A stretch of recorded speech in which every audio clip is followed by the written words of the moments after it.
السلام علیکم، Asia 41 news کے ساتھ میں ہوں آپ کی میزبان امنا عباس۔ خبر شامل کرتے ہیں جعفر آباد سے۔ ضلعی الیکشن کمیشن جعفر آباد محمد اکرم ابڑو نے کہا کہ ضلعی الیکشن جعفر آباد انتخابی فہرستوں میں خواتین ووٹرز کے اندراج کے لیے اقدامات کر رہی ہیں۔ دیگر علاقوں کی نسبت جعفر آباد میں بھی خواتین ووٹرز کی تعداد میں بہت ہی کم ہیں۔ عوام الناس الیکشن آفس کے عملے کے ساتھ تعاون کرتے ہوئے اپنے شناختی کارڈ کے اہل خواتین کو ووٹر لسٹوں میں رجسٹرڈ کروائیں۔ محمد اکرم ابڑو کا مزید کہنا تھا کہ chief election commission of Pakistan کی ہدایات کی روشنی میں الیکشن فہرستوں میں خواتین ووٹرز کے اندراج کے لیے کوشش کر رہی ہیں تاکہ خواتین بھی انتخابی عمل میں اپنا حق رائے دہی استعمال کر سکیں۔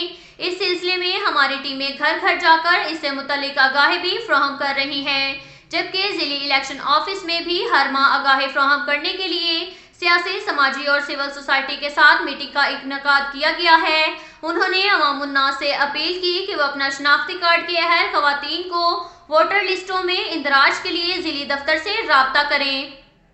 اس کے ساتھ ساتھ خبر شامل کرتے ہیں ڈیرہ مراد جمالی سے۔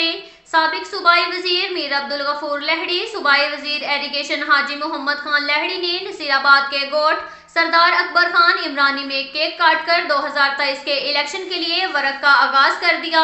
اس موقع پر سردار بشیر احمد عمرانی، سردار زادہ میر خورشید احمد عمرانی، سابق اسسٹنٹ کمشنر محمد دین عمرانی، رئیس شوکت علی عمرانی، ڈاکٹر ظاہر حسین خان، راحیل سکندر عمرانی، میر سجاد حسین، میر جمیل احمد، میر مرزا خان، ایاز احمد، میر امجد حسنین، صدر محمد ایوب عمرانی نے باقاعدہ شمولیت کا اعلان کیا۔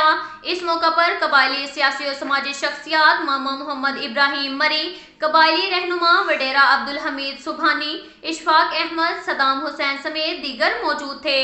اس موقع پر مہمانوں کے اعزاز میں سردار بشیر احمد عمرانی کی جانب سے شرکاء کے اعزاز میں استقبالیہ بھی دیا گیا۔ اس موقع پر خطاب کرتے ہوئے صوبائی وزیر ایریگیشن حاجی محمد خان اور صوبائی وزیر میر عبدالغفور لہڑی نے کہا کہ عوام حکومت کے مسائل کے حل کے لیے بھرپور اقدامات کر رہی ہے۔ حلقہ انتخاب میں ترقیاتی منصوبوں پر کام تیزی سے جاری ہے۔ ان کی تکمیل سے علاقے میں ترقی و خوشحالی کا نیا دور شروع ہوگا۔ اب تک کے لیے اتنا ہی کافی ہے۔ ملتے ہیں اگلے بلیٹن میں، ہمارے ساتھ رہیے گا۔ اللہ